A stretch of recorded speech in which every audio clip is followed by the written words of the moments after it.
Des personnes qui vont prier, qui vont essayer de prier peut-être dans la fac, qui vont être filmées à leur insu. Malheureusement, en fait, les universités ne créent pas d'espace pour leur faciliter en fait cela. Et ça... Bon, on voit que finalement, cette nouvelle demande à minima communautariste, voire, je dirais, voulant satisfaire un expansionnisme islamiste au sein des universités. Ça, c'est pas une demande faite par des étudiants musulmans lambda, c'est une demande qui est faite par les étudiants musulmans de France, donc les EMF.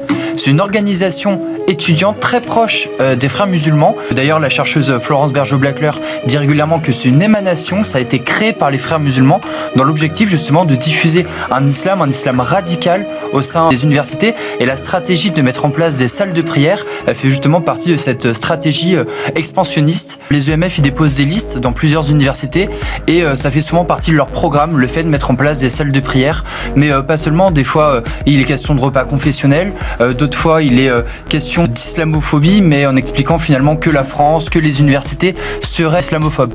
Donc il y a tout le temps une stratégie d'agression vis-à-vis des institutions faite par cette organisation.